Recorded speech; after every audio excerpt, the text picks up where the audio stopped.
Felix, ego te baptizo in nomine Patris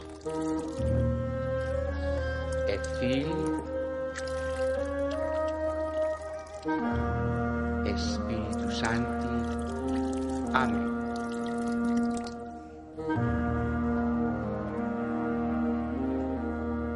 Cada ser humano es único, singular. Muy raramente hay alguien excepcional. Ese es el caso de un hombre que nació en Cuba el 20 de noviembre de 1788. Durante toda su vida, ese ser humano extraordinario construyó valores y realizó hechos que lo convirtieron en uno de los hombres más notables de las Américas. Hoy está en curso su proceso de beatificación y canonización. El concepto de santidad ha cambiado a lo largo de los siglos. En el principio de la era cristiana, esa idea estaba asociada al martirio. Más tarde, ser santo era sinónimo de ser ermitaño, un ser humano aislado en el desierto o retirado del mundo en un monasterio. Algunos santos pasaron su vida cuidando leprosos y enfermos. Otros se dedicaron a los niños y a los huérfanos. Se trata de una bella tradición que forma parte de la historia del cristianismo desde hace 2000 años.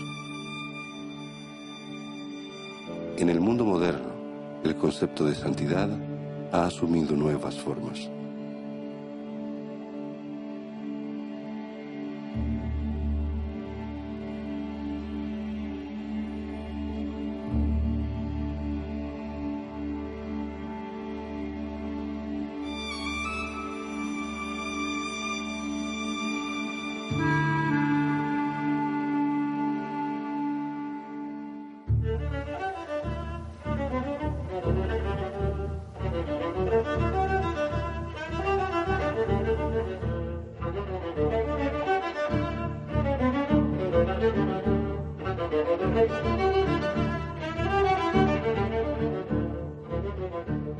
Félix Francisco José María de la Concepción Varela y Morales.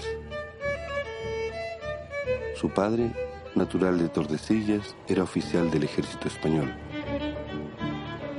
Su madre, hija de un militar español, nació en Santiago de Cuba. La Habana era una de las ciudades más cosmopolitas del imperio colonial español.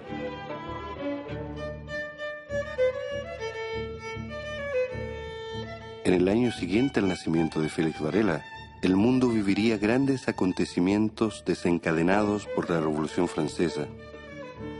Las transformaciones políticas afectarían profundamente la historia de España y de sus colonias.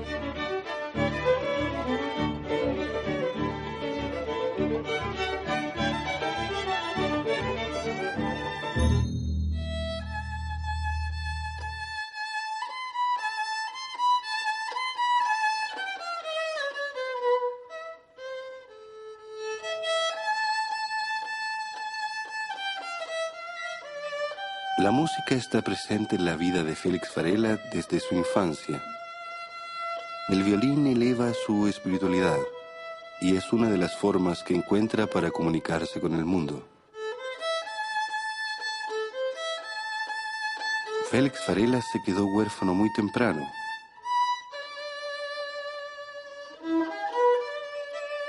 A partir de los 3 años de edad, vive en San Agustín de la Florida, pues su abuelo materno, Bartolomé, que era militar, fue transferido de La Habana para esa frontera norte del Imperio Español.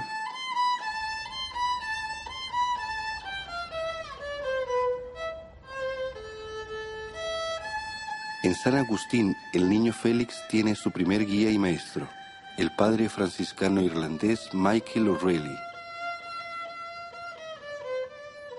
Con el padre O'Reilly, Félix aprende a tocar violín, estudia latín, ciencias y humanidades, iniciando así una sólida formación religiosa, humanista e intelectual.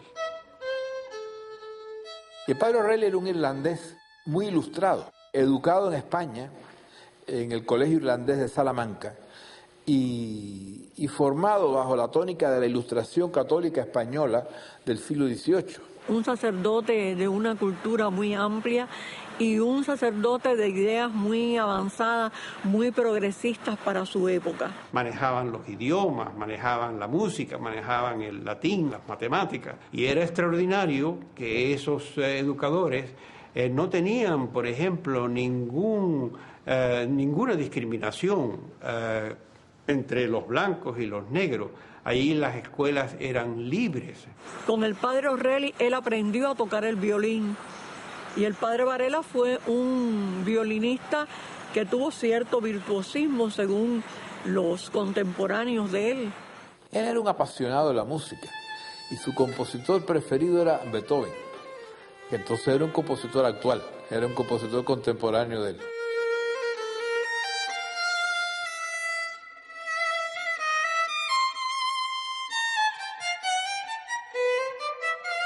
A los 14 años, su abuelo, que era militar, le propuso que él asumiera también la carrera de las armas y que fuera un militar como su padre y como él, su abuelo, que prácticamente fue quien lo crió. Y ahí vino la actitud aquella de Varela, adolescente, que le dijo a su abuelo que él prefería salvar almas que participar en el ejército y que por lo tanto él lo que quería era ser sacerdote.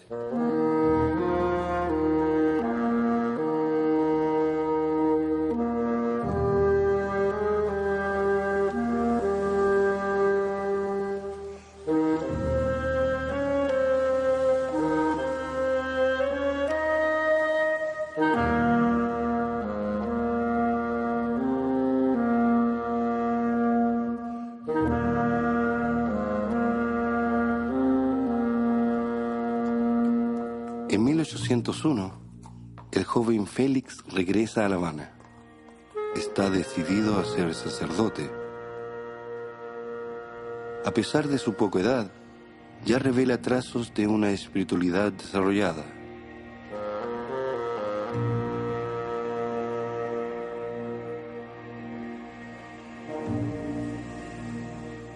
La exuberancia del Caribe y de la isla de Cuba, con su naturaleza generosa, le provoca impresiones muy fuertes que lo acompañarán durante toda su vida.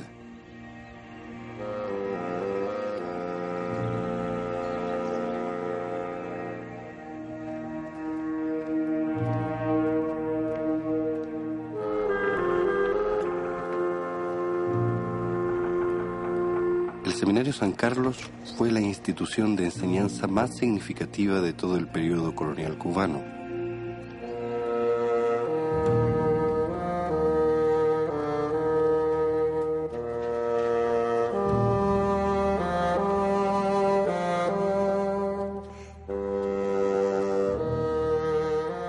El Seminario San Carlos tenía una atmósfera espiritual e intelectual a la altura de las elevadas aspiraciones del joven Félix, que encontró allí su segundo guía y maestro, el filósofo y periodista padre Agustín Caballero.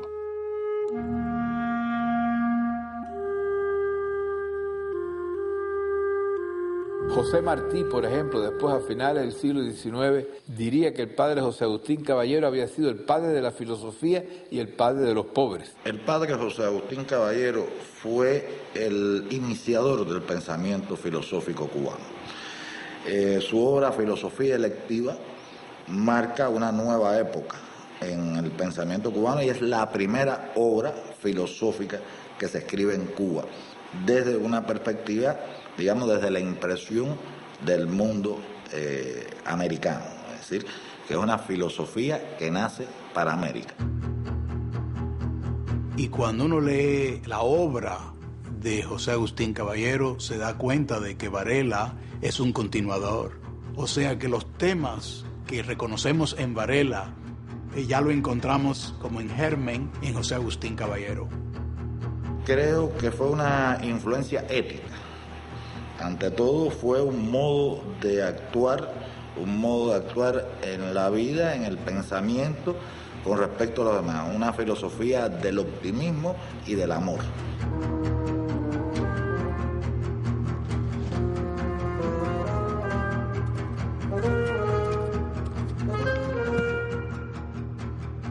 En paralelo a sus estudios en el Seminario San Carlos, Varela estudia en la Universidad de San Jerónimo, en La Habana, donde recibe el diploma de bachiller en Filosofía y Artes.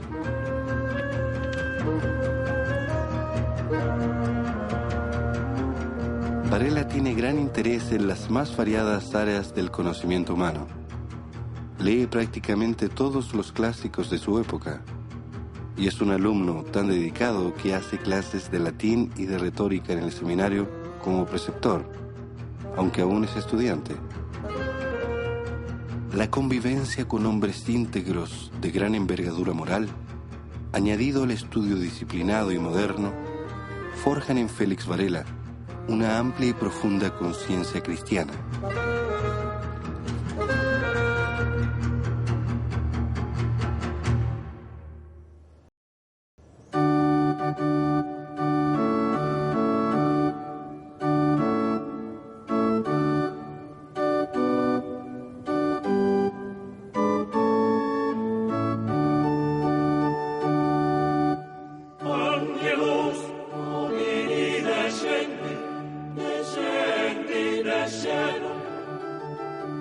Varela es ordenado sacerdote por el obispo Espada en la Catedral de La Habana en 1811, a los 23 años de edad.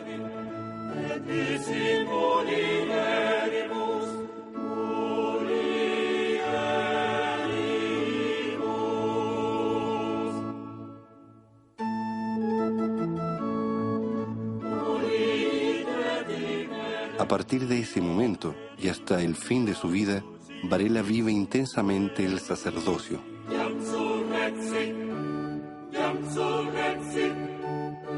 Preside la Eucaristía por la primera vez en la capilla del monasterio de Santa Teresa de Jesús, de las Madres Carmelitas, donde vivía su tía monja Margarita y su tía Rita, que fue su segunda madre. Con las Madres Carmelitas, Varela se familiariza con los textos de Santa Teresa de Ávila y de San Juan de la Cruz, que lo acompañarán para siempre. Durante todo el siglo XVIII va creciendo más y más el número de sacerdotes criollos, o sea, nacidos aquí, tanto en la zona occidental como en la zona oriental, tanto en el clero secular como en el clero religioso.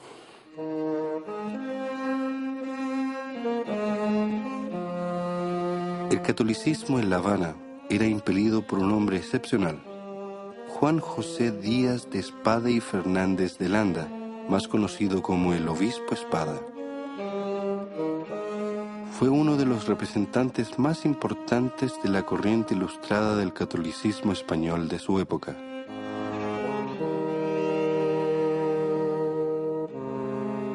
Son inseparables Varela y Espada. Espada es un obispo vasco que llega a Cuba en 1802 y va a ser durante 30 años el obispo de La Habana, en un momento muy crítico, y va a ser sobre todo del obispado, desde las funciones que cumple el obispado, tanto con respecto a la salud, con respecto a la educación, con respecto a la ética, con respecto a la moral religiosa. Es muy curioso que cuando hacía visitas pastorales a los pueblos de campo, siempre, además de investigar, de indagar en torno a la vida de la parroquia, la celebración de las misas, la atención que el sacerdote podía tener sobre sus feligreses, se preocupaba de que existiera por lo menos un médico en el pueblo y por lo menos una escuela. Va a ser un reformador de las costumbres. Va a introducir incluso la vacuna antivariólica en Cuba. Quería como promover una sociedad en la cual las ciencias y las artes y la buena administración fuera a la par del progreso de la catequesis y de la fe. Félix Varela tuvo en el obispo Espada su mayor fomentador.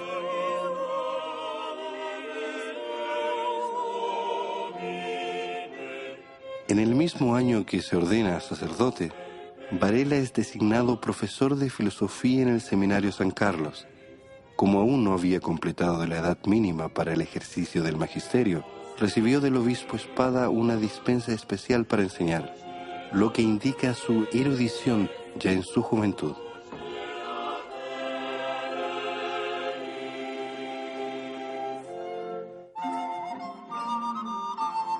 Durante los 10 años en que enseña filosofía, publica en latín y español diversos ensayos, incluso el libro Miscelánea Filosófica en 1819.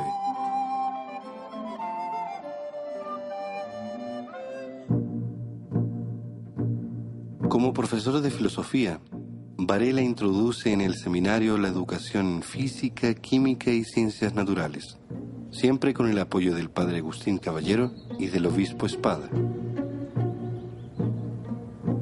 Para Varela, su magisterio era un sacerdocio, y su sacerdocio tenía que ser un magisterio de vida y de ideas.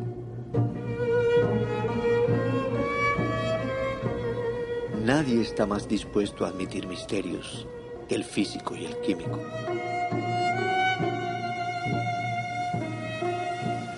¿Por qué la física, la química y las ciencias naturales en el seminario?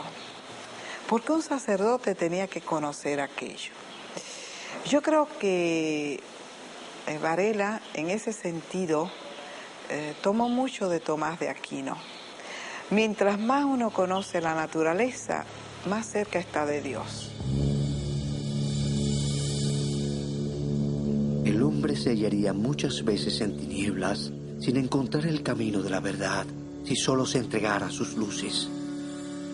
Porque éstas suelen oscurecerse por la incomprensibilidad de las materias, por la fuerza de las pasiones, por la debilidad natural. Luego la revelación es necesaria.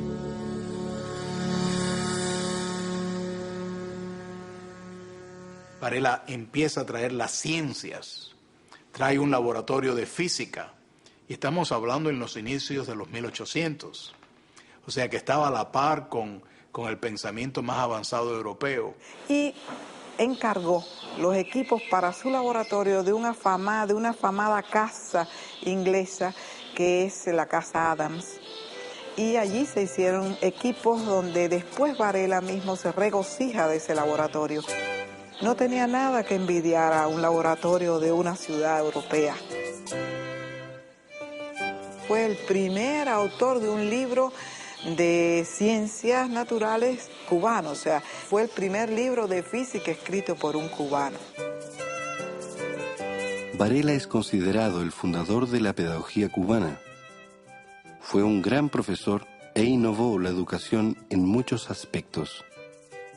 Y por eso vemos que entre los estudiantes de Varela uno no nota una misma marca como un mismo producto, sino uno ve a algunos que se distinguieron en la literatura, otros en la poesía, otros en la ciencia, otros en la abogacía, otros en la enseñanza, otros en la economía.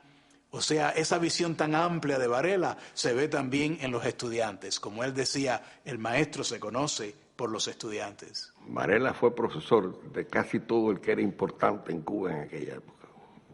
Es muy difícil encontrar un maestro que haya tenido estudiantes tan destacados como los que tuvo Varela.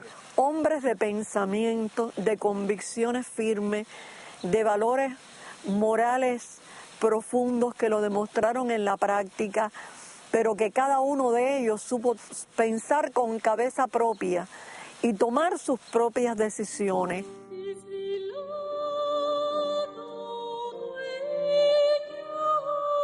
Uno de sus alumnos más importantes y uno de los más importantes filósofos cubanos, José de la Luz y Caballero, dijo una frase importantísima en esto.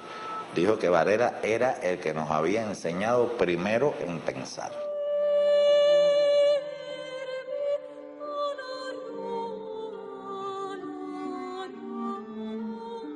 Varela empieza a enseñar en el idioma, en el español, en el castellano, como para que las personas puedan pensar y puedan pensar juntos, en equipo, unos con los otros. Lo que hacía era motivarlos a pensar, motivarlos a querer saber más, dejarle inquietudes, ponerle inquietudes para que sintiesen el deseo de saber.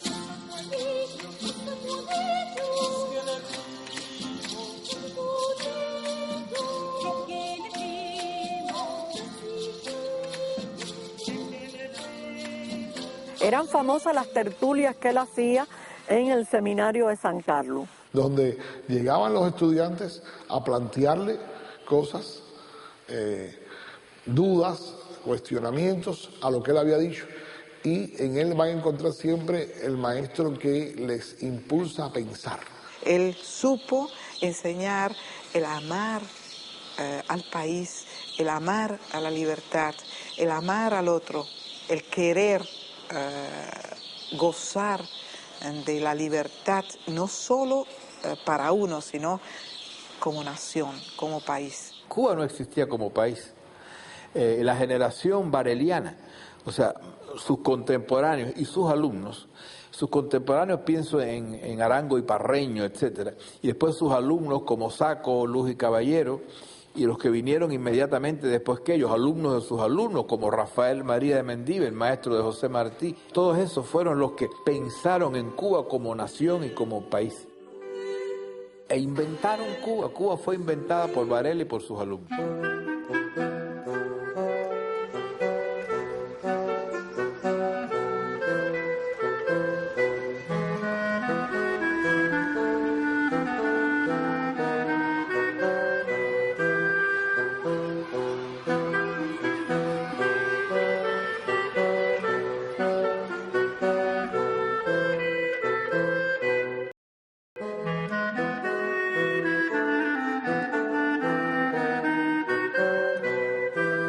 La isla de Cuba se ha convertido prácticamente en un centro exportador de grandes elementos comerciales, de gran difusión en el mundo occidental. Por ejemplo, el azúcar es la más decidida, pero también la miel, y también la caña, también el envío de cera para las iglesias de todo el mundo español e iberoamericano, y esto está dando unos rendimientos económicos tremendos. La Habana del siglo XVIII y de principios del XIX era una ciudad bulliciosa, una ciudad que ya mostraba la dimensión extraordinaria que alcanzaría durante ese siglo.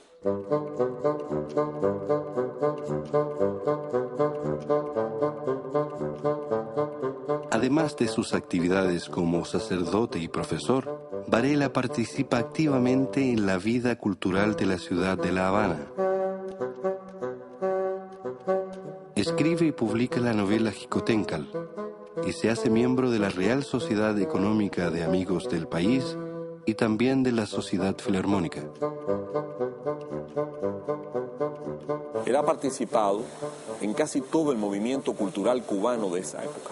Había tenido un papel muy protagonístico en ese horizonte de la cultura que empieza a trazarse a finales del XIX y que florece con una gran intensidad en el siglo XX.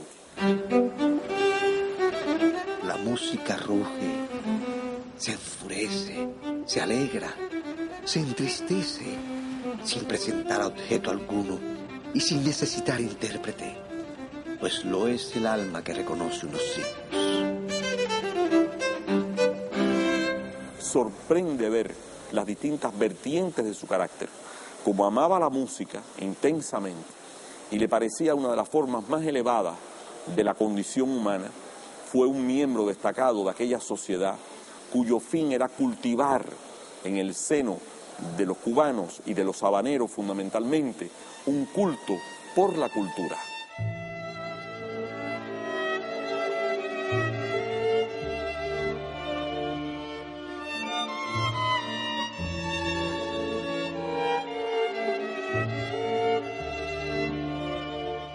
La presencia de africanos esclavizados en la sociedad colonial cubana era muy grande.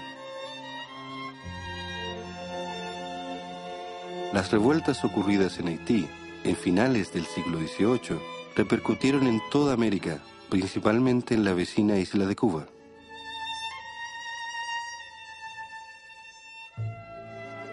Haití fue como un cuco, como algo que metió miedo terrible, porque claro, 500,000 de esclavos en el verano de 1791 destruyeron la industria, la colonia más próspera que tenía Francia en el siglo XVIII. Entonces, Todos esos hacendados y todos esos sectores blancos pudientes, incluso los mulatos, tenían un miedo enorme de que en Cuba se repitiera otro Haití.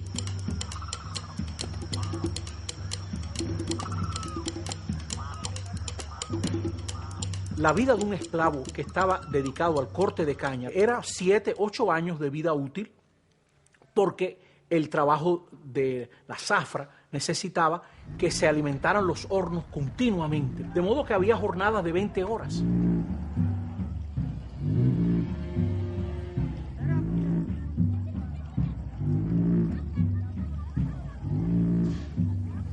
La iglesia colonial, la española, que vino a nuestras tierras y que aquí desarrolló la fe, yo creo que aceptó la sociedad esclavista como un hecho e incluso participó en ella.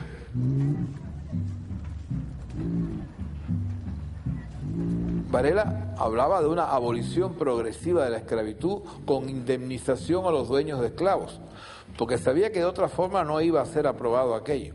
Toda la economía cubana en aquella época, ya que empezaba a ser fundamentalmente azucarera, estaba sentada en la esclavitud. Varela es el gran iniciador en el siglo XIX de la línea antiesclavista y antitratín. Ellos hablan, él, Espada y los alumnos de él, de extinción de la esclavitud.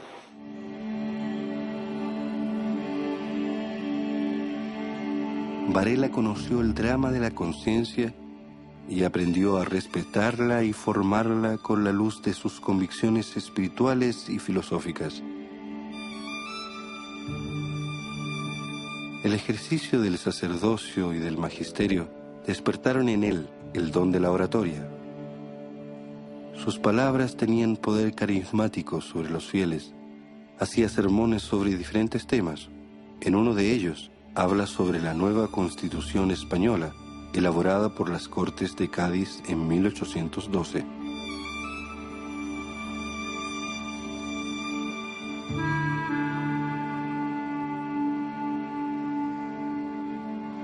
El obispo Espada y el padre Varela admiraban y apoyaban las decisiones democráticas adoptadas en Cádiz.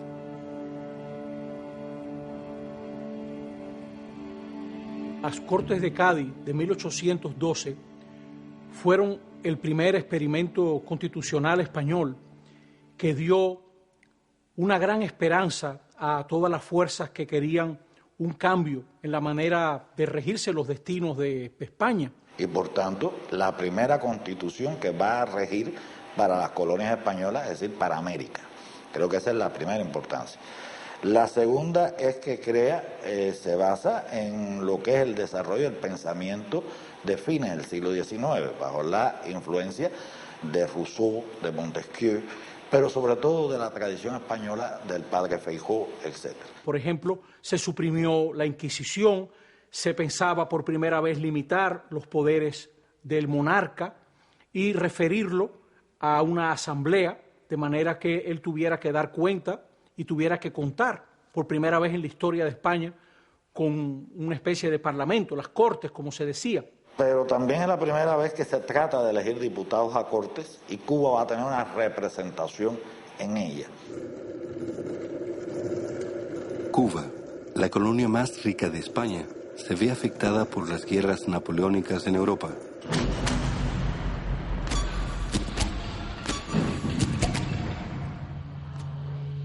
En 1808, tropas francesas habían invadido España y el hermano de Napoleón, José I Bonaparte, asumió el poder.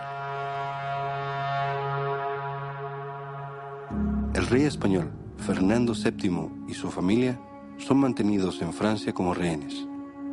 Aquí se va a establecer una monarquía francesa, que es la monarquía de José I, que el pueblo madrileño le llama Pepe Botellas, porque tenía una obsesión de almacenar en el Palacio Real de Oriente botellas de vino. Y de 1808 hasta la llegada de la ayuda inglesa, se va a plantear prácticamente la reducción de España a un pequeño lugar que es Cádiz, y la isla de León, en donde están refugiados pues los restos de las instituciones, etcétera, etcétera. España está sin cabeza, está sin rey, y lo que establece son los elementos institucionales, fundamentalmente las cortes. Las invasiones napoleónicas dificultan las comunicaciones entre Madrid y las colonias hispanoamericanas, donde se inician las luchas por la independencia en Buenos Aires, Caracas y Ciudad de México.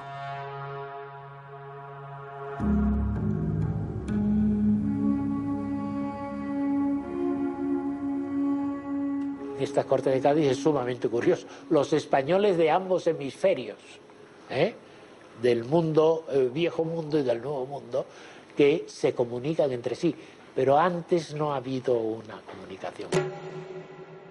La resistencia de los españoles a los invasores franceses se convierte en una guerra de independencia que en cierto momento tiene el apoyo de los ingleses.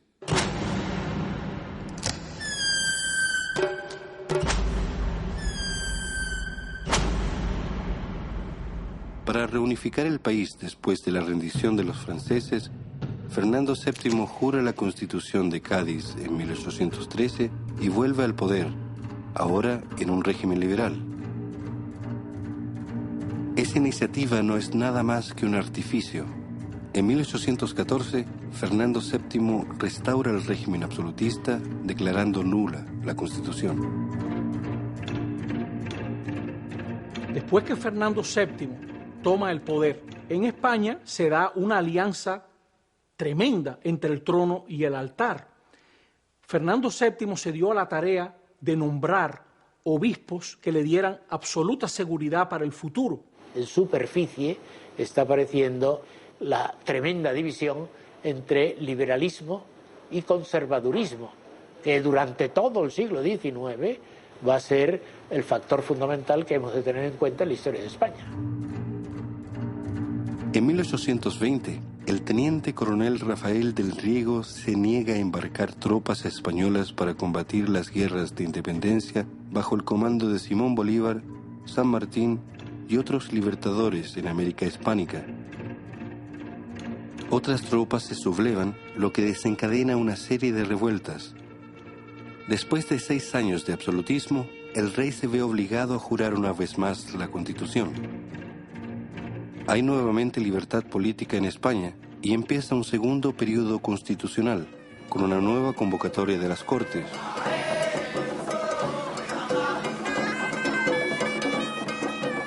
Esa noticia es recibida en La Habana con una gran fiesta popular.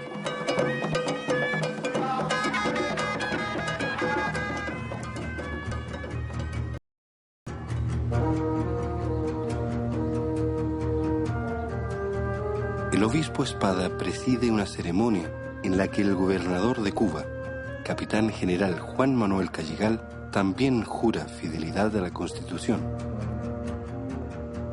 El padre Félix está presente. La Real Sociedad Patriótica le pide al obispo Espada que organice un curso de Derecho Constitucional. El obispo decide que el curso será ofrecido en el Seminario San Carlos y le pide al padre Varela que se presente a las oposiciones para la nueva cátedra. Varela no había hecho hasta entonces estudios constitucionales ni de derecho político. Por eso se sorprendió, pero Espada le insistió y se presentó y obtuvo aquella cátedra. Espada lo escoge porque es la persona más capaz. Escoge a un filósofo porque conoce profundamente las bases del derecho y las bases teóricas y filosóficas del derecho. Por eso no se trataba de un jurista explicando leyes, sino de un filósofo explicando las bases filosóficas y teóricas del derecho. Y escribió su texto de Derecho Constitucional, que fue el primero que se hizo en Cuba y el primero probablemente en América Hispana en aquella época. Yo llamaría a esta cátedra la cátedra de la libertad, de los derechos del hombre, de las garantías nacionales, de la regeneración de la ilustre España, la fuente de las virtudes cívicas, la base del gran edificio de nuestra felicidad, la que por primera vez ha conciliado entre nosotros las leyes con la filosofía. Varela empieza sus clases de Derecho Constitucional con mucha determinación en enero de 1821. Tenía 193 alumnos. La clase inaugural es transcrita por el periódico El Observador Habanero y expresa bien su espíritu democrático y de amor a la libertad. Los pueblos pierden su libertad, o por opresión de un tirano, o por la malicia y ambición de algunos individuos que se valen del mismo pueblo para esclavizarlo, al paso que le proclaman su soberanía.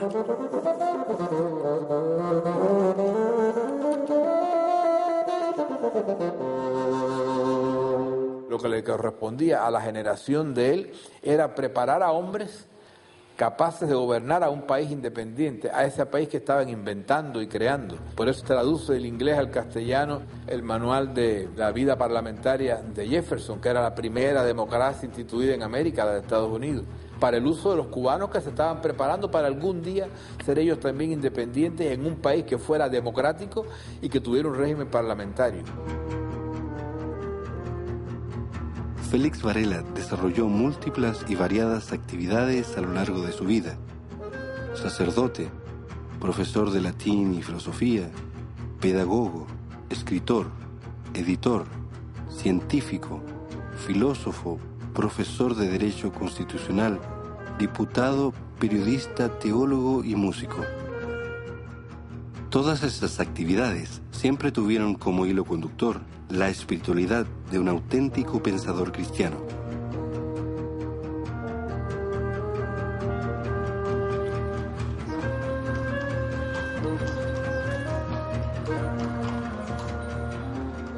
Por ocasión de las nuevas elecciones para las Cortes de España, el obispo Espada le pide a Varela que se presente a las elecciones para diputado.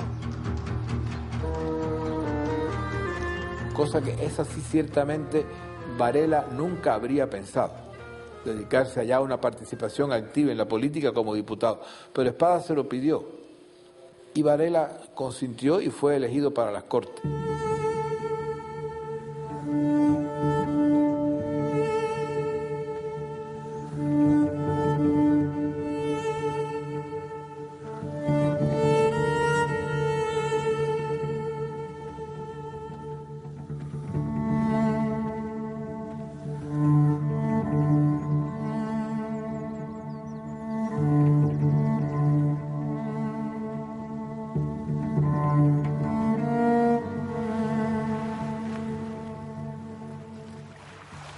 Varela parte para España el día 28 de abril a bordo de la fragata Purísima Concepción.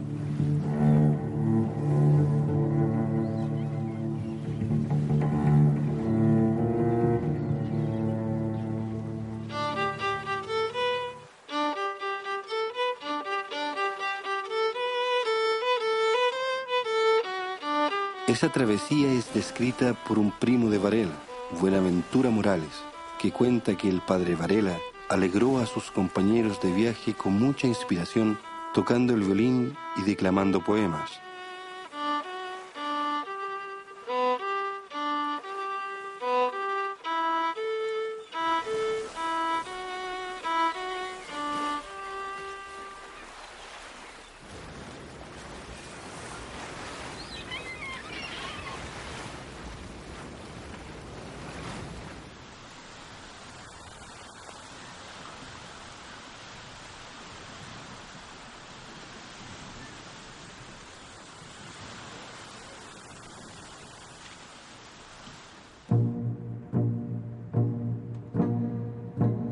Los primeros contactos de Varela con España ocurren en las ciudades de Cádiz y Sevilla.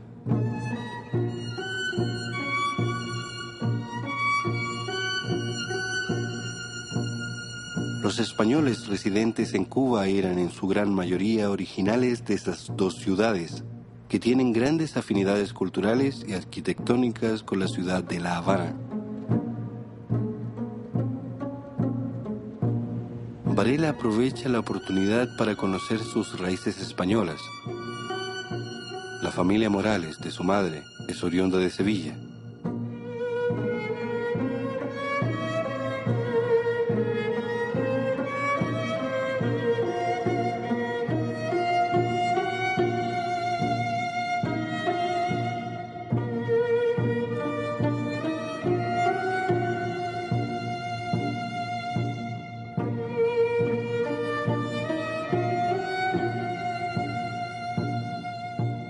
Varela sale de Sevilla y llega a Madrid, sede de las Cortes de España, 76 días después de haber salido de La Habana. Le informan que su elección ha sido impugnada por miembros de la oligarquía cubana contrarios a sus posiciones liberales. La primera elección de Varela fue anulada porque desde que los españoles que querían poner sus candidatos, o sea, el sector comercial, dirigidos por un cura que se llamaba Piñeres, este sector, creo que Domingo del Monte le llamaba los uñas sucias, esta gente quería poner su candidato y como no lo lograron, impugnan la elección de Varela.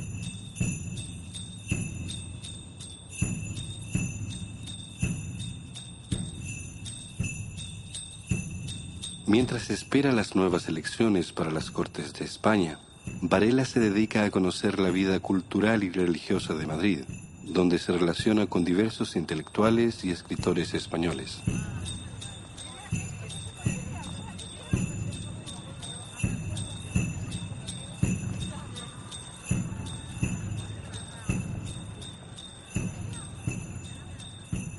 Él tiene varias conversaciones con Manuel José Quintana Lorenzo, este intelectual español de renombre, poeta, encargado de la dirección de estudios. El padre Varela defiende con Manuel José Quintana la necesidad de crear una universidad moderna en Cuba y afirma que el Seminario San Carlos sería la institución más adecuada para concretar ese proyecto. Publica en Madrid la segunda edición de su libro Miscelánea Filosófica. De modo que usa muy bien este tiempo, pero en parte también está frustrado porque no puede ir a corte y tiene penurias económicas. O sea, en Cuba se conoce que Varela está pasando mucho trabajo para poder vivir en España. En noviembre de 1821 se realizan nuevas elecciones en La Habana y Varela es electo diputado nuevamente, pero toma posesión solamente un año más tarde. La participación de Varela en las Cortes es activa y lúcida. Debate y toma posiciones valientes sobre asuntos determinantes, como el fin de la esclavitud y la independencia de las colonias hispanoamericanas. En lo que se transparenta en las Cortes, Varela está muy consciente de que todo poder debe de ser balanceado y debe de referirse a otras instancias. También Varela es muy consciente que los derechos descansan en las personas, no tanto en las instituciones que están ahí para salvaguardarlos. El foco de la atención de Varela está siempre en los conceptos humanistas y de justicia. Por ello, algunas veces no está de acuerdo con los diputados liberales, aunque es un reconocido liberal. Por las mismas razones, algunas veces no se queda al lado del clero en las Cortes, aunque es un sacerdote católico profundamente religioso. Él es católico, pero no quiere que la religión se use para favorecer al monarca. Al contrario, cree que eso es un mal uso de la religión, que la verdadera religión es aquella que fomenta la responsabilidad ciudadana, no el servilismo a un monarca. Varela en las Cortes es la expresión de la reforma, del gran cambio.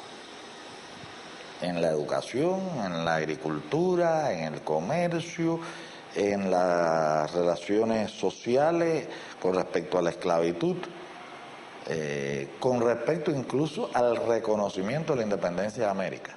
Varela siempre será una figura inspiradora para cualquier persona que aspire a tener un pensamiento independiente. Los importantes movimientos de independencia avanzan en las colonias españolas de América del Sur.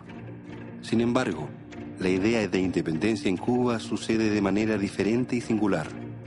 El padre Varela está en el centro de ese debate. Varela, cuando está en España, es claramente autonomista. O sea, que Varela tiene una posición de que Cuba puede permanecer dentro del ámbito español, pero autónoma. Casi todos los cubanos coincidían en que los cubanos a partir de fines del siglo XVIII habían desarrollado una identidad propia que los diferenciaba de los españoles.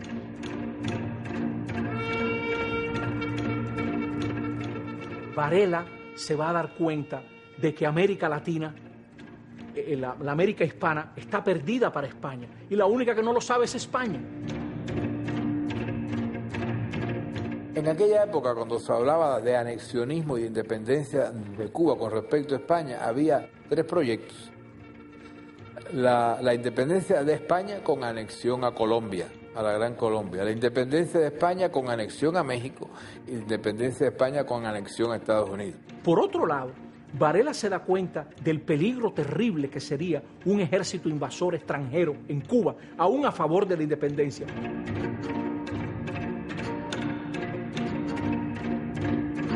Varela es uno de los primeros cubanos que pensará que lo que más le conviene a Cuba es ser independiente, y una independencia ganada por sus propios brazos, por los que están en la isla, por los naturales de la isla. Fue el primer hombre nacido en Cuba que asoció las dos cosas: la separación de los españoles con la integración de la nación cubana. Te la voy a decir en una frase, Varela, que es muy exacta para esto. Cuba debe ser tan isla en lo político como lo es en la naturaleza. Es decir, Cuba debe ser un estado soberano, independiente de cualquier otro.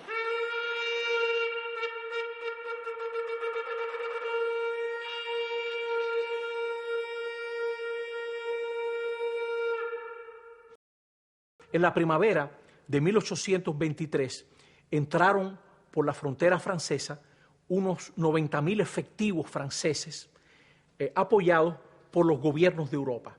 Va a ser Francia la encargada de terminar con el experimento de las Cortes. Ellos van a ir avanzando y por eso de Madrid las Cortes se trasladan a Sevilla.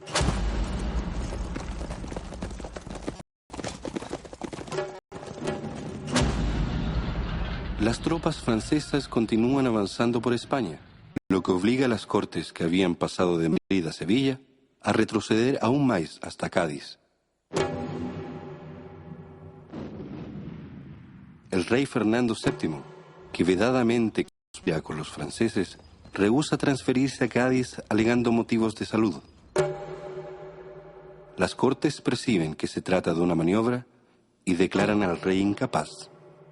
Hubo gente que no quiso votar, ya sabían que las tropas estaban ahí mismo, y se retiran a ángulos oscuros del salón para que no los vean, o otros que votaron medio escondidos. Parece que Varela es de los que vota clarísimo, porque aparece junto con otros definiendo la incapacidad del monarca.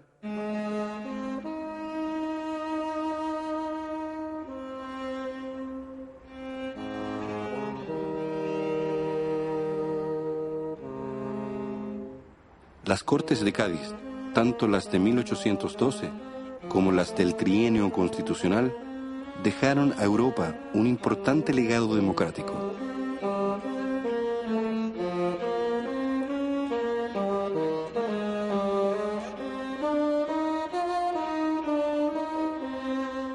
Pero ese experimento de independencia frente al absolutismo llega a su fin.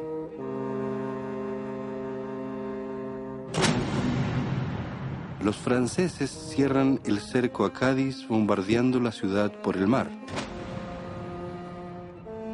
Fernando VII, bien recibido por las tropas francesas, emite un decreto en el que anula todos los actos de las Cortes y del gobierno constitucional. Decreta la prisión y condena a muerte a Félix Varela y a los demás diputados contrarios al rey.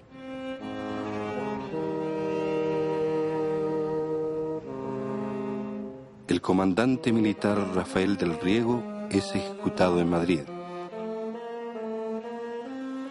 Varela huye a Gibraltar, de donde embarca en el carguero Draper con destino a los Estados Unidos. Esa travesía significa un corte profundo en su vida. Tiene 35 años de edad y nunca más podrá regresar a Cuba o a cualquier otro territorio español.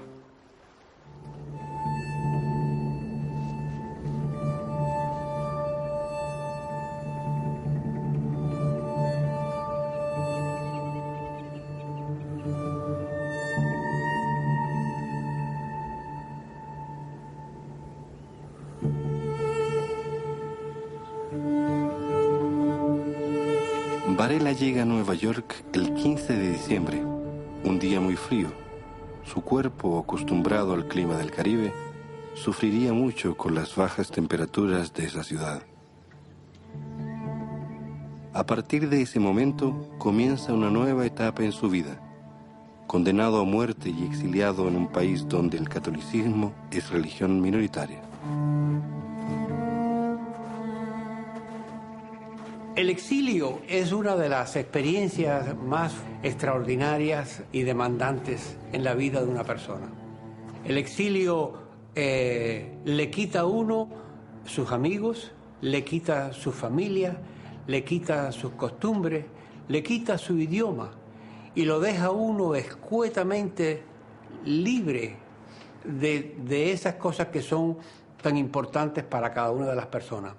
Y al encontrarse uno en ese ambiente, no le queda a uno más remedio que, diríamos, entrar dentro de sí mismo y buscar las fuerzas interiores que le permiten a uno superar el reto del exilio. Varela es un caso muy curioso de un hombre que debe de haber tenido una vivencia interior muy profunda para mantener su propio equilibrio, no importa lo que se tratase.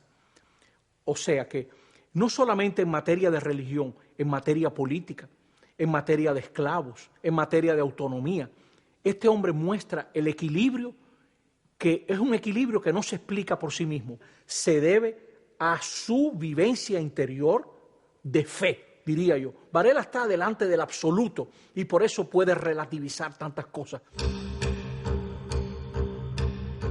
Apoyándose en su amor a Cuba y en su ideario cristiano, Varela enfrenta las dificultades iniciales y sin tardanza se muda a Filadelfia, que entonces era la ciudad más importante de los Estados Unidos.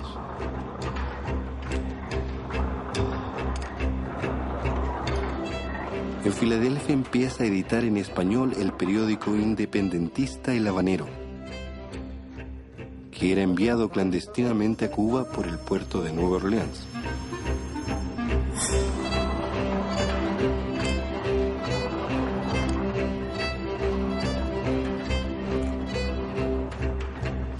Son muchas las máscaras políticas, pero yo me contraeré a considerar las principales, que son el patriotismo y la religión, objetos respetables, que profanados sirven de velo para encubrir las intenciones más bajas y aún los crímenes más vergonzosos.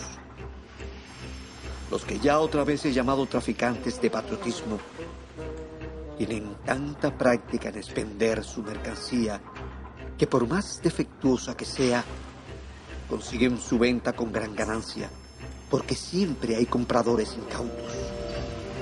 La venta se hace siempre por empleos o por dinero. Lo que más molesta en ese momento es el habanero. El objetivo para mí del habanero era crear ya directamente la conciencia independentista. El grueso de sus artículos es una combinación de crear una conciencia de ciudadano. Recuérdese que estaba el súbdito al rey y el ciudadano de la república. El ciudadano tenía deberes y derechos. El súbdito tenía deberes.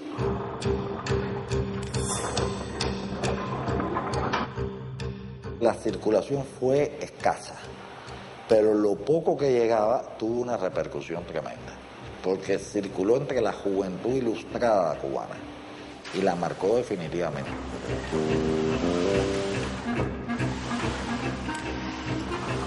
Otra máscara que mejor encubren a los pícaros es la religión.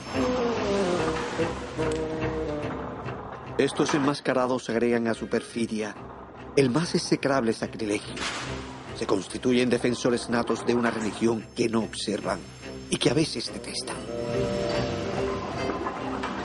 Se dan el aire de confesores y a veces el de mártires de la fe. Bien merecen ser mártires del diablo. En una palabra, ellos conocen el influjo de las ideas religiosas y saben manejarlas en su favor.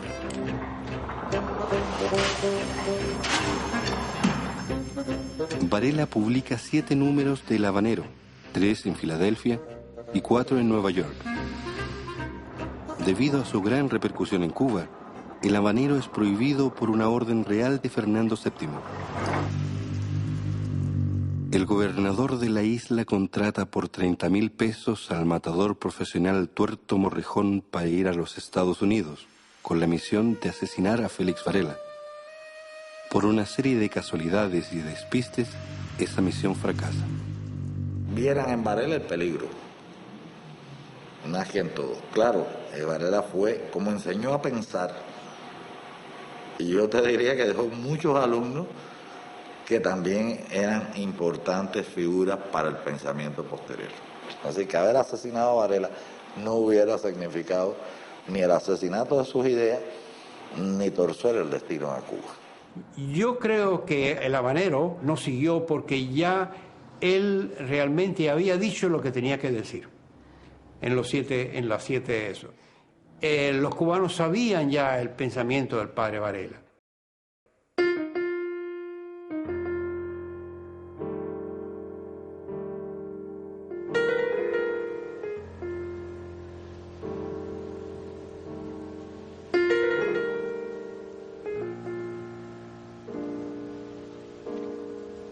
Varela se muda de Filadelfia a Nueva York, después que el obispo John Connolly aprueba su pedido para servir como sacerdote de los inmigrantes.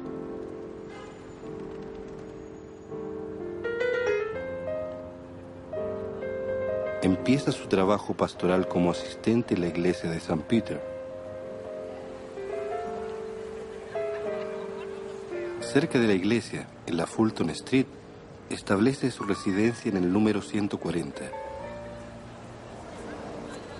Tiene inicio entonces una nueva y larga fase en la vida del padre Félix Varela, que pasó en Nueva York la mayor parte de su vida adulta.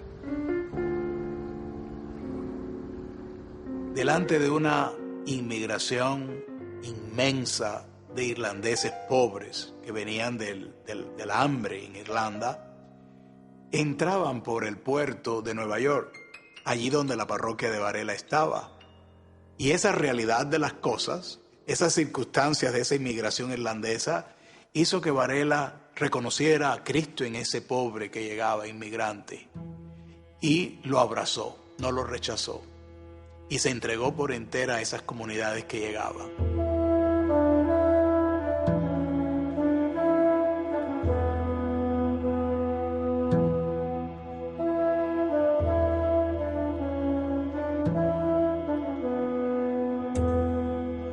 Varela se convierte verdaderamente en un apóstol de los inmigrantes irlandeses. He formed different groups also to go out to people who were poor.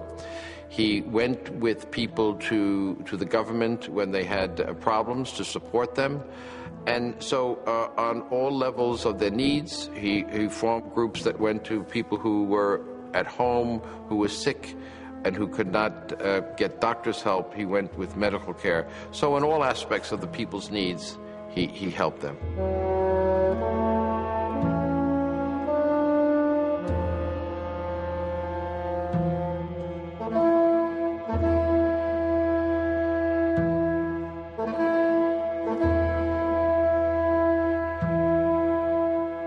Él veía la situación de que venían mujeres con sus hijos y sus familias paupérrimas, personas que no tenían nada, y la única manera de poder subsistir en muchas de ellas era la prostitución.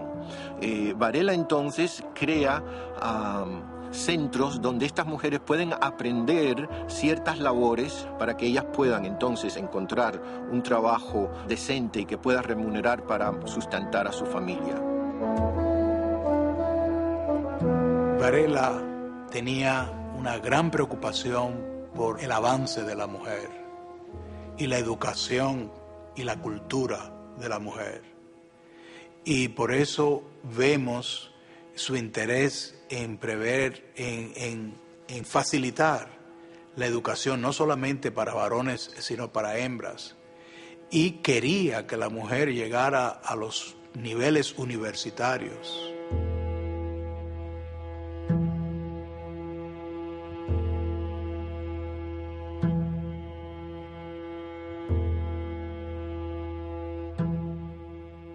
Varela, viendo todos los niños desamparados y huérfanos, decía que tenía que hacer algo y invitó a las hijas de la caridad de venir a Nueva York y abrir un orfelinato.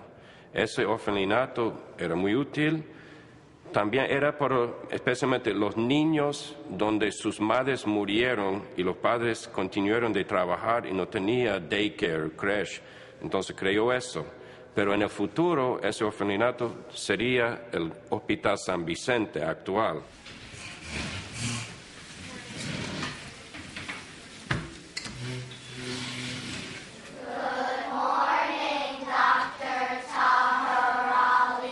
Education was very important to Father Felix Varela, and these schools that we have had here, founded in 1832, have also served successive waves of immigrants who have come into New York City. And that's been very important, I think, for the immigrants, because that was so important for Father Felix Varela, that the new immigrants have an education. And what they do learn, of course, is about freedom, democracy, which were very important to Father Varela, and also about a patriotism about this country and what this country stands for. Author of A History of Soccer. I'm going to look under. Las escuelas que fundó Varela están hoy en existencia y pueden ir a su parroquia, al barrio chino, donde todavía la escuela del Padre Varela existe para inmigrantes, ya no irlandeses, sino hoy por hoy asiáticos.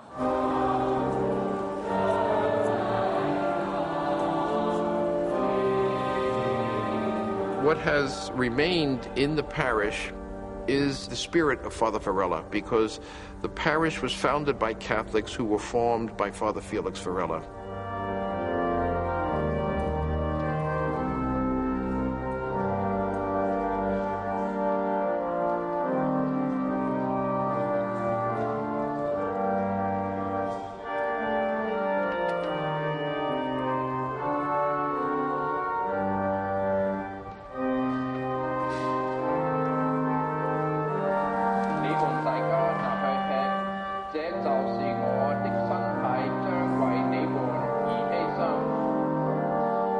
Varela pensaba que su obligación principal era estar al lado del necesitado, del pobre, del que estaba enfermo, de la viuda que no tenía los medios necesarios para vivir.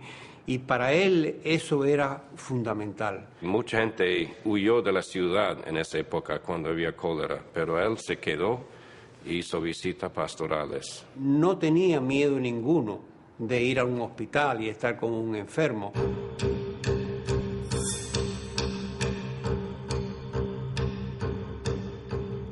El Padre Varela realiza su trabajo social en la violenta área de Five Points, frecuentada por toda suerte de mendigos, alcohólicos, prostitutas y bandidos. Ese ambiente turbulento fue muy bien recreado en la película del director Martin Scorsese. El debate religioso de aquella época era polémico y acalorado, llegando algunas veces a la violencia física.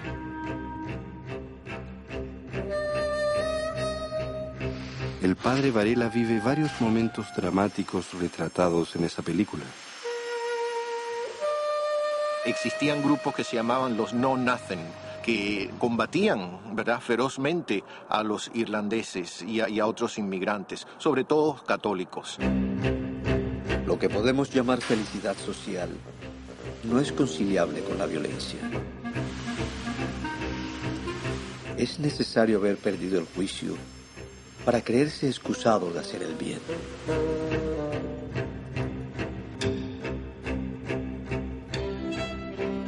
El padre Varela mantuvo varios debates, por escrito y oralmente, con pastores protestantes. Varela es de los que piensa que una persona creyente ha de saber por qué cree y en qué sustenta su fe. Varela es un intelectual, un intelectual de talla, que sabrá tener discusiones en regla con otros intelectuales de otras convicciones, diciendo lo que sustenta la base de sus ideas. Y discutía con ellos y les echaba en cara bastante firme, pero sin embargo estaba oponiéndose a la idea o oponiéndose al argumento, pero no a la persona. Eso es característica de la persona que es capaz de amar. He was going against the established government. He was going against the people who had financial and political power here at that time. And he was being a champion for these people who, let's face it, were poor, were uneducated, were living in terrible conditions, were involved in all kinds of crime which comes with poverty. And so he was a hero for doing that.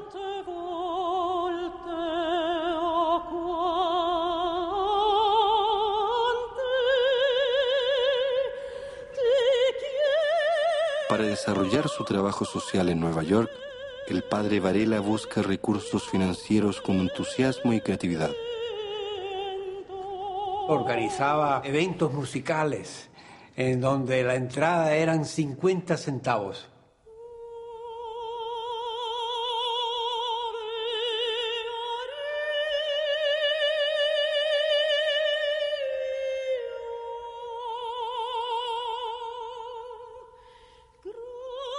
En cierta ocasión, invita a la gran cantante lírica María Malibran a presentarse en un espectáculo beneficente.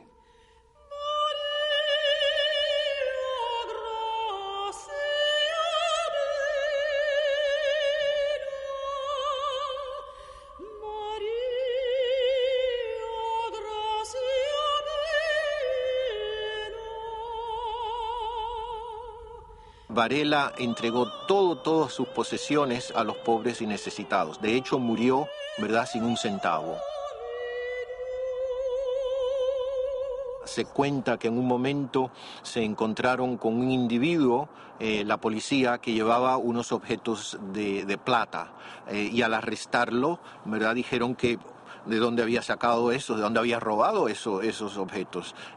Varela se los había dado de su propio comedor porque el hombre lo necesitaba. En una época en que todo se discute y hay grandes polarizaciones, Varela es un hombre del amor, de la caridad, que no tiene discusión. Todo el mundo entiende un plato de comida, todo el mundo entiende un abrigo, todo el mundo entiende un gesto de solidaridad. Era un hombre incansable, inagotable.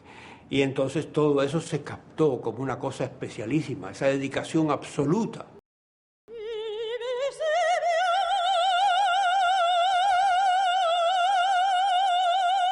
La erudición teológica de Varela es reconocida por el obispo Dubois de Nueva York, que lo indica para participar como teólogo en el primer concilio provincial de obispos de los Estados Unidos, realizado en Baltimore en 1829.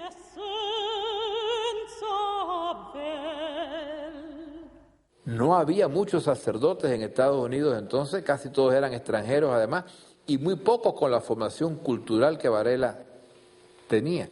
Por eso fue tan importante en el origen del catolicismo en Estados Unidos. En 1829, el obispo Dubois de Nueva York viaja a Europa y permanece en el extranjero por 2 largos años. En ese periodo surge entonces la necesidad de tener un nuevo obispo. 2 facciones están determinadas en imponer su candidato. Varela es propuesto como candidato de conciliación, pero la corona española interviene ante la Santa Sede y veta su candidatura.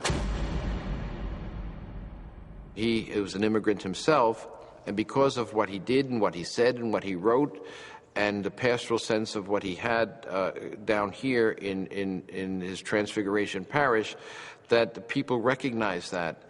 And so the bishop appointed him as a vicar general. Varela sigue escribiendo, leyendo y estudiando nuevos idiomas.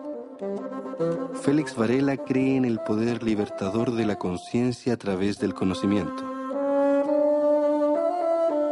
Felix Varela had a mobile library because he felt that education was so important for the people that he felt that the availability of books and things to be able to read was so important. And in an area like this that was just teeming with thousands and thousands of people, he felt it was a very great and important thing to bring books and learning to them, and not just that they had to come to a particular place.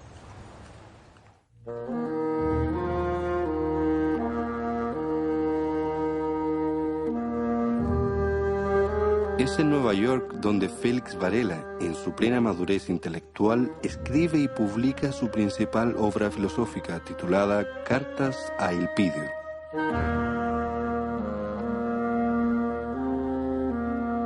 El primer volumen trata del tema de la impiedad, el segundo trata de la superstición, el tercero volumen debía tratar del fanatismo, pero no se sabe si llegó a ser escrito.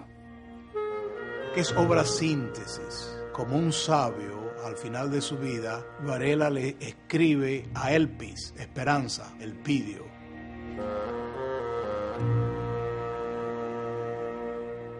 Varela presenta 3 temas que van a estar vigentes en el siglo XIX cubano. La impiedad, porque habrá fuerzas liberales extremas que harán pensar que un hombre no puede ser sensato y racional si es creyente.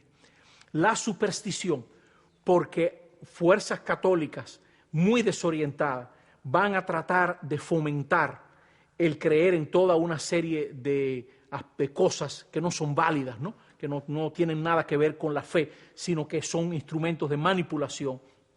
Y por otro lado, el fanatismo, que hace que las fuerzas se polaricen y no se pueda discutir nada con sensatez. Varela revela mucho de su alma, de su corazón, lo cual en los otros escritos no se percibe, porque Varela tiende a ser una persona muy objetiva, de un gran realismo y de una gran inserción en la realidad concreta.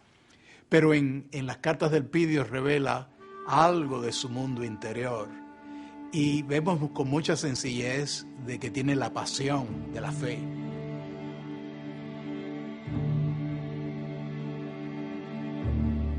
Dormían todos, Elpidio, y un profundo y majestuoso silencio robó a mi espíritu la edad presente y dio nueva existencia a las pasadas.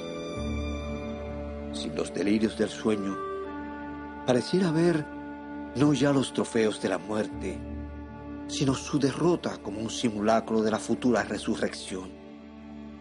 Entre la espesa muchedumbre, veía elevarse los grandes maestros de la ciencia y la virtud después de tan largo reposo.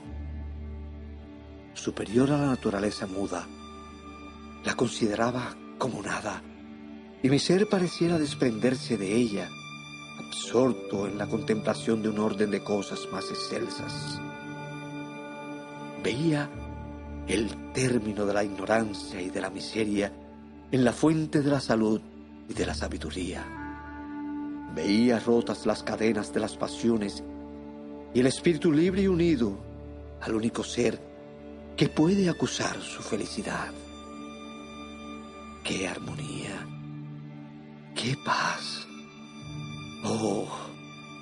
Pudiera yo expresar las sublimes emociones de mi alma en aquella noche memorable que derramó sobre mí un raudal de fortaleza y de consuelo. Noche que bendecirán todos mis días. Noche, Elpidio, que ojalá jamás hubiera pasado. Yo me transportaba al augusto momento en que, abierto el seno de la eternidad, dio origen al tiempo y la más perfecta criatura reflejó la imagen de su Criador.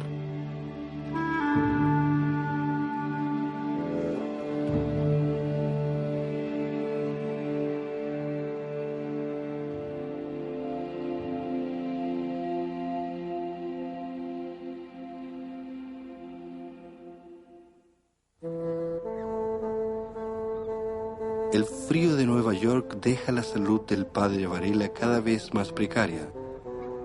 A los 48 años, él comienza a sentir la aproximación de la vejez. La nube desafortunada de la vejez está cirniéndose sobre el horizonte de mi vida. Y más adelante veo los confines oscuros del imperio de la muerte, en cuyo umbral espero, con la gracia divina, de tomar con mi último suspiro una profesión de mi firme creencia y una intensa oración para la prosperidad de mi patria.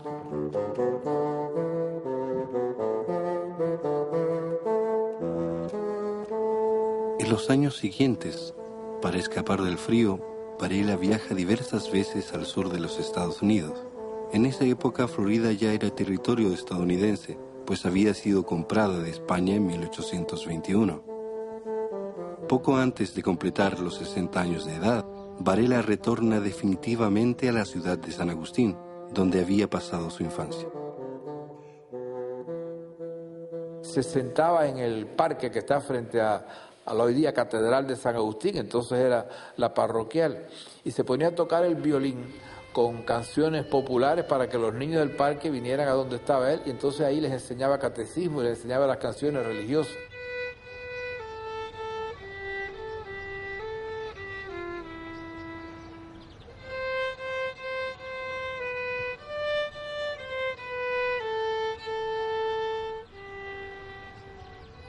Un exalumno del padre Varela, el cubano Lorenzo de Ayo, lo visita en San Agustín 2 meses antes de su muerte. Le impresiona mucho la situación precaria en que vive Varela y su estado de salud. El viejo profesor vive en una habitación modesta, anexa a la parroquia de San Agustín. Lorenzo de Ayo describe ese encuentro diciendo que el padre Varela se acordaba del nombre de casi todos los alumnos y profesores del seminario San Carlos. Cuando hablaba de los tiempos en La Habana, se animaba tanto que casi no parecía enfermo. Cuando le propusieron volver a Cuba,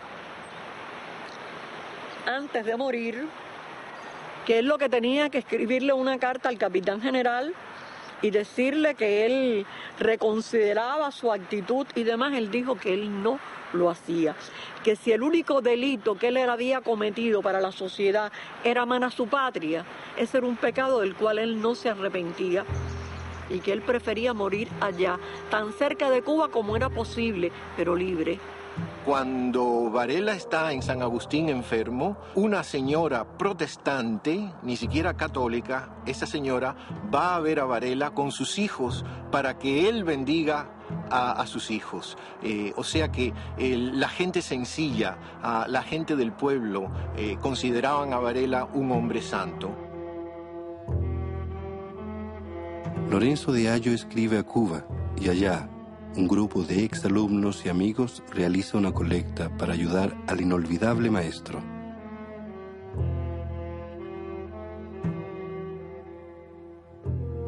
En 1853, la salud del padre Varela se deteriora rápidamente.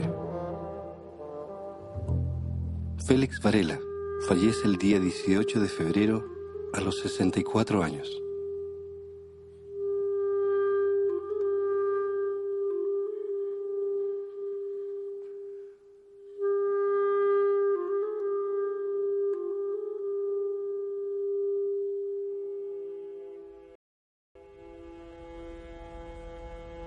Los recursos recolectados en La Habana para ayudar al padre Varela fueron llevados personalmente por José María Casal, que llega a San Agustín algunos días después del entierro del ilustre cubano.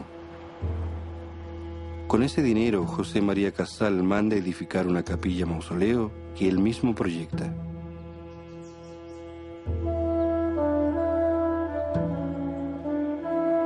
Algunos años después, José Martí visita este lugar y rinde homenaje a Félix Varela, refiriéndose a él como un santo cubano. Las palabras de Martí son de una gran devoción. Ahí yace el santo cubano, ahí yace el padre de la patria, lo cual muestra el respeto y la veneración al reconocer en las raíces varelianas su propio pensamiento. Por coincidencia, José Martí nació en La Habana el mismo año que Félix Varela murió. Fue bautizado en la misma iglesia y en la misma pila bautismal en que Varela había sido bautizado.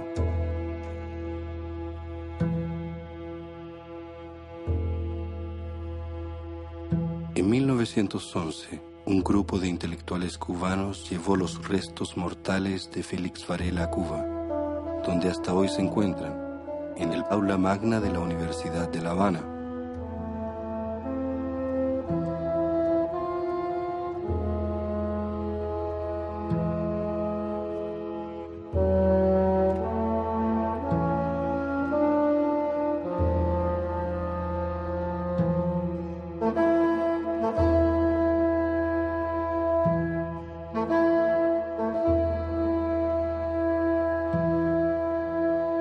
Ese lugar fue visitado por el Papa Juan Pablo II en 1998.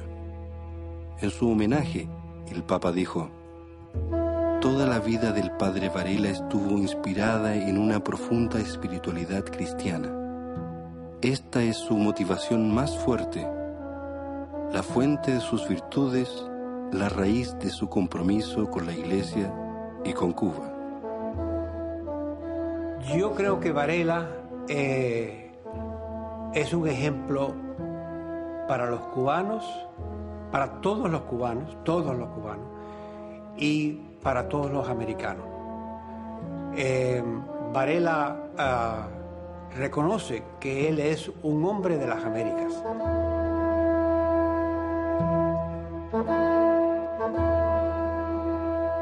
Vemos en Varela como un faro, porque él no olvidó esas raíces, él no las despreció, al revés, las apreció aún más. El que primero habló de cubanía, el que primero quiso que amásemos Cuba.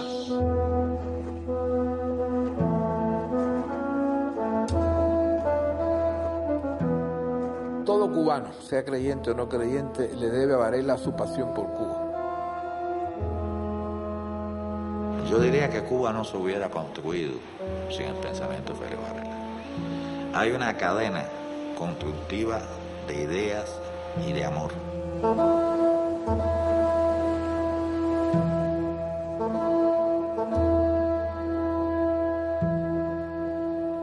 Varela es el que nos ha enseñado y recomendado el pequeño esfuerzo, los pequeños pasos.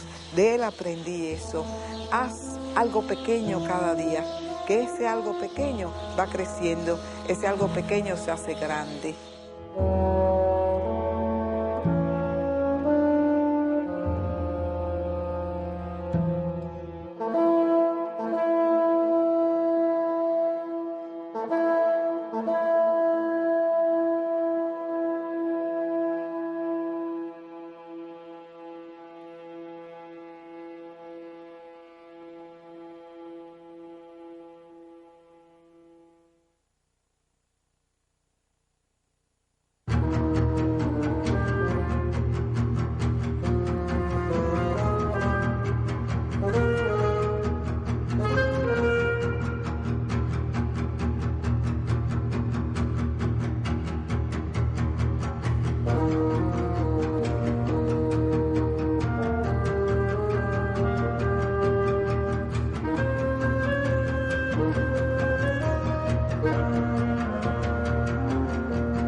Thank you.